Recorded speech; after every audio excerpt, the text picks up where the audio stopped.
саламатсыздар ма? Мен Гүлжан Айжан НИШ және КТЛ лицейлеріне, беделді мектептеріне дайындалып жүрген 6-шы сынып оқушыларына Early Birds марафонын әр жыл сайын ұйымдастырып жүрмін. Ол жерде оқушылар таңертең 6-да тұрып, міндетті түрде дене жаттығуын жасайды, одан кейін ми жаттығуына арналған әртүрлі логикалық, креативті дамытатын түрлі тапсырмаларды орындайтын болады. Бұл жерге келген оқушылар, Құдай қаласа, біздің мемлекетіміздің беделді, мықты азаматы мен азаматшылары болып шығатынына сенімдімін. Өйткені таңертең 6-да тұру оқушылардан бұрын үлкен адамдардың өзіне қиын болып жатыр. Оқушылар негізінде адамға бізге таңдау берілген. Біз мысалы сиырды алатын болсақ, сиырда таңдау жоқ.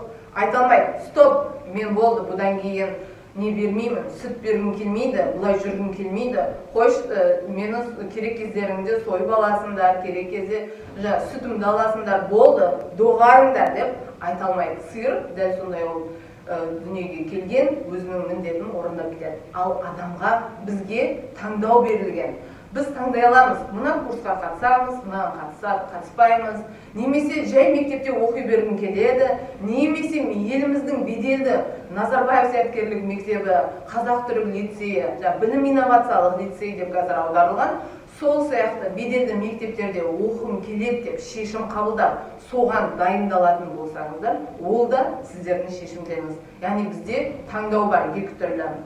Тағы бір айтып кететін нәрсе, біз адамдардың тобы екіге бөлінеді екен. Біреуі клавиатура, компьютерді білеміз, клавиатура тобы деп аталады. Екіншісі мышка, компьютердің мышкасын білеміз.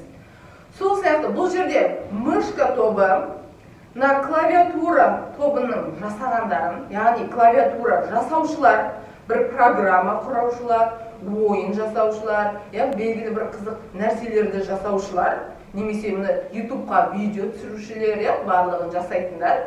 Ал мышка ұстаушылар, ол сол жасағандарды қарап отырушылар, яғни қызықтап көру. Енді бізде таңдау өздеріңізде. Өздеріңіз сондай құрастырушы, жасаушы, клавиатурашы болуларыңыз келе ме? Немесе жай мышка ұстап, біреудің жасағандарын қызықтап, соған қарап, жай ғана отыруларыңыз келе ме? Таңдау өздеріңізде. Дәл солай біздің осы 21 күндік марафонымызға да қатысқан оқушылар тек қана мышка ұстап, бүгін қандай нәрсе болды екен деп қарап отырмай, клавиатурашылар, яғни жасаушылар, активны, белсенді түрде соған қатысушылар. Сол кезде ғана өздеріңіздің деңгейлеріңіз өсетін болады. Сол кезде ғана сіздер өздеріңіздің мақсаттарыңызға жететін боласыздар. Сондықтан таңдау өздеріңізде. Сау болыңыздар.